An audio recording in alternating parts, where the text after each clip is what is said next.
Ciao, jewelry makers. I'm Joey Balistreri, and I am back to do another necklace project from the beautiful October bargain bead box, which was called Falling Leaves. So this is a quick and easy design that I have had in my mind for a really long time.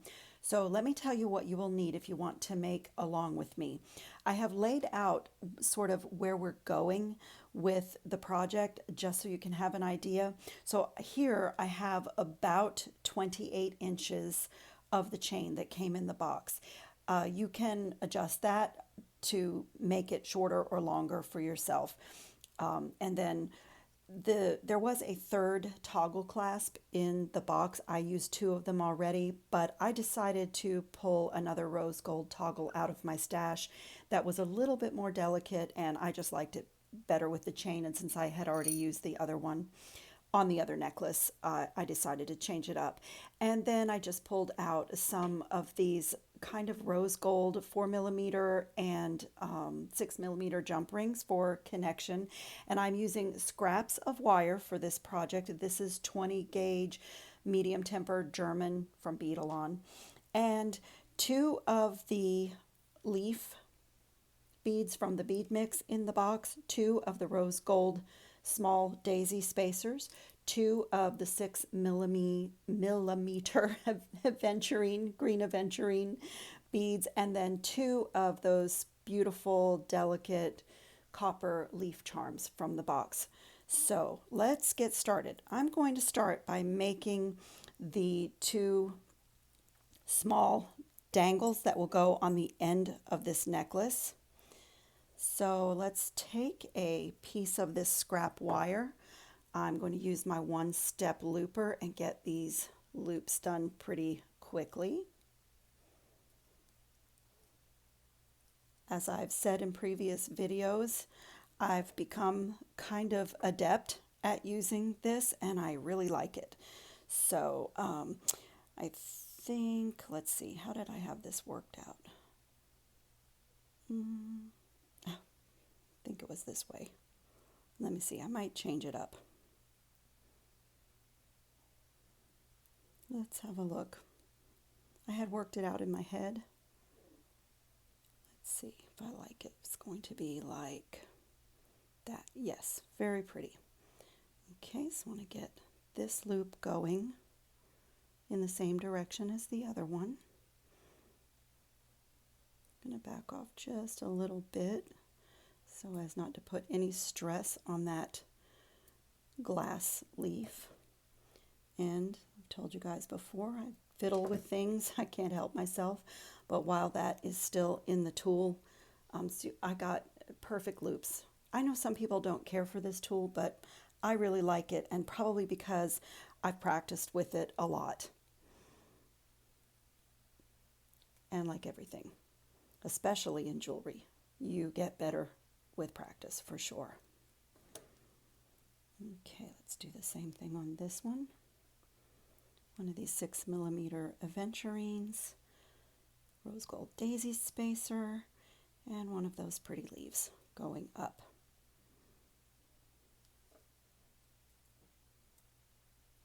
And you really have to be careful with this tool is not to get super close to your beads, because you don't want to break it, and you can if you force it in there. But I got that one. Looks really good. Okay, so our two components are made for the bottom, and I'm going to take a couple of these small 4mm jump rings and just put them through these little leaves. And let's see, you could really hang these opposite. I'm just looking to see. I think I'm going to do mine that way. I just want to get a hold of that tiny jump ring and close it seamlessly. Make sure that's a perfect, oh, that feels a little sharp. And do it again. Much better. Okay. One is made. Those little leaves are so lightweight, they flip around easily. Like that though. open this jump ring and do the same thing for the second component. Oh, I didn't open it far enough.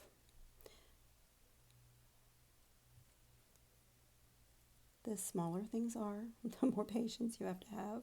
There we go. And connect it to the bottom of the component we just made and get a really good closure. Yes. Okay, now for this is I would consider a minimalist chic necklace. It's a variation on the bar necklaces, and I love to make those and I love to wear those. So I'm going to leave this connected and work with this little scrap of wire to show you what we're going to do. So I just want to get a nice blunt cut on the end of my wire, and we are going to take our round nose pliers and make the teeny tiniest loop that you are possibly able to make. I want to get a hold of the end of that wire really well and just make the smallest possible loop. And this is really acting as your stopper for your beads. I do sort of want it centered, but it's just really the smallest little thing to stop your beads from sliding off. So let's see if I can close it a little bit better. It's so tiny. Just close it a little bit better. And then I'm just going to work harden that a little bit and just make sure that it's nice and smooth. So I want to leave this, since I have already worked out my design here, I'm going to leave this the way that it is and just pull this out because, let's see, I'm going to go right to left. Because I've worked out where I want that bar to connect.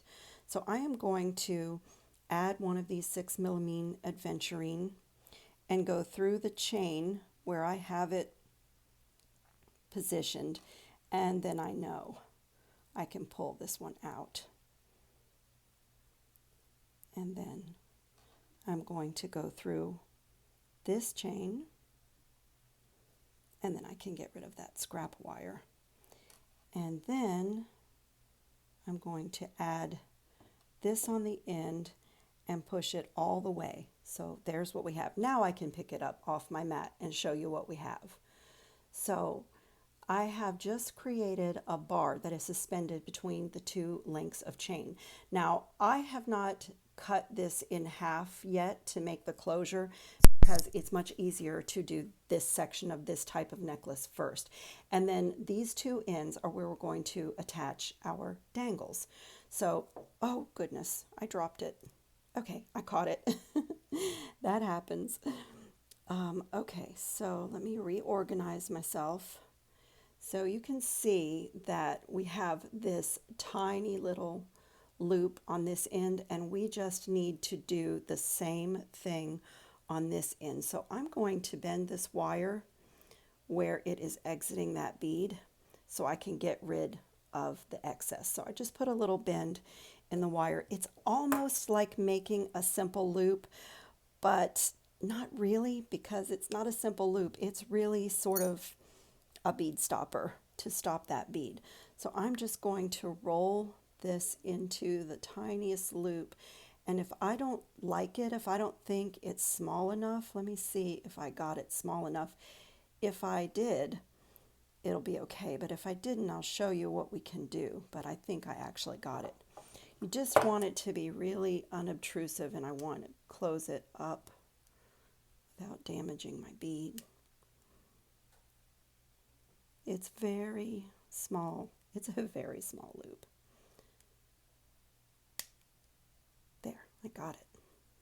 And then I want them to be going in the same direction. So I'm just going to take my two pliers and get them going in the same direction. And while I'm holding on to it, just straighten it, because we do want it to be a bar. So I know it looks like a little bit of a mess right now, but let me lay it back out on the table so you can see how it looks. This is the cutest design. So I want it to be where, let's see, I guess it could go either way. Let me see which way I like the look of it better. Yes, I think that way. So it's floating on the front of the chain. So now we're going to simply connect the two dangles that we made and just make sure that the chain is laying flat, because these leaves are not two-sided. So we want the chain to be laying flat so that we can, they're going to move around when you wear it. They're going to flip front to back, but we at least want to attach them so that everything's facing forward. So I'm going to take two. Now, honestly, you could open the simple loop that we made and attach it to the chain, or you could do jump rings. On this chain, I don't know that it really matters. I think I will go ahead and open the loop, just because I have that nice copper wire, and so I think I will open this loop. It matches the chain really well. I am right hand dominant, so you guys will see me sort of turning things around to make sure that I stay in camera and am able to get a hold of things to close it. Now I'll turn it over so I can make sure this chain is really fine, and so see, it's already wanting to come out of that loop. It must be closed really well, where there is literally no space between the end of that loop and the wire. Okay, that side is done. Let's go to this side.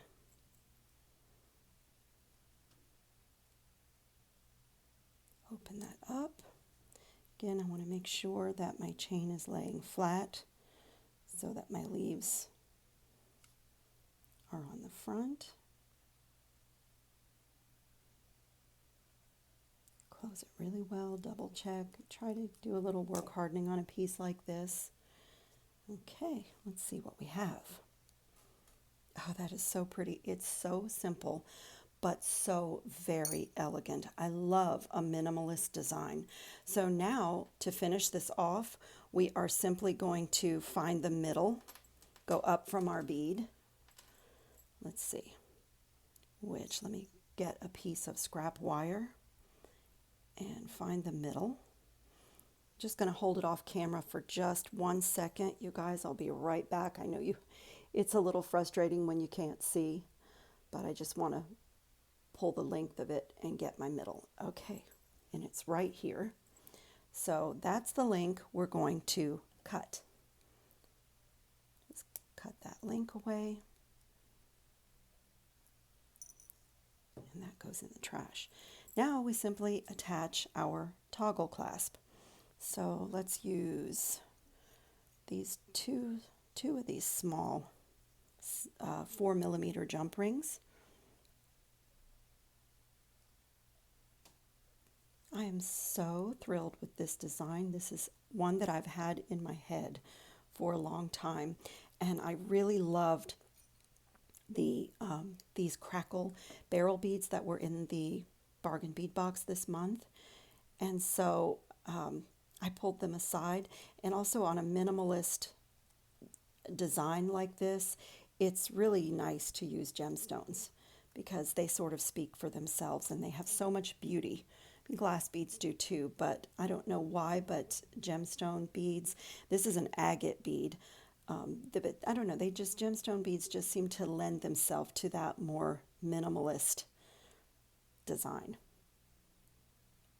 This is our last step, and we have a beautiful finished necklace.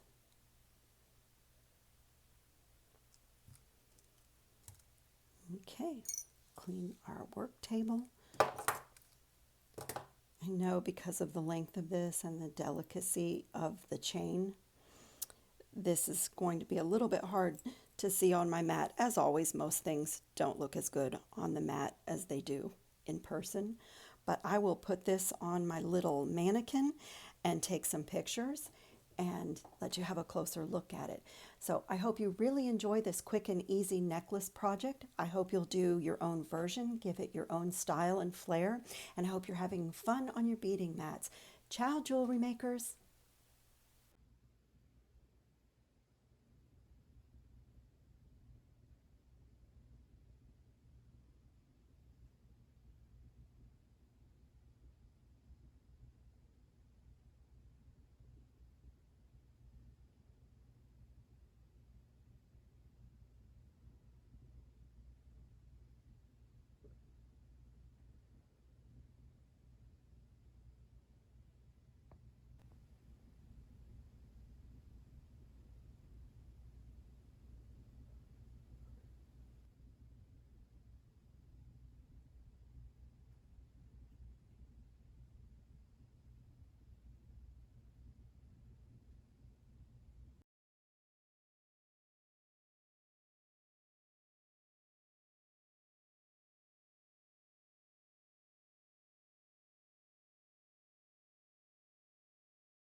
Most of the time when I'm working and filming, you don't realize that I am being strictly supervised by a little tiger. This is Bella Cat. She also loves to chew on my cords. I know you see Mommy's cord. I love her presence. She's so calm and quiet, unobtrusive. I love you, Bella Cat. Say hi to all of our friends in YouTube land. She's purring. I don't know if my microphone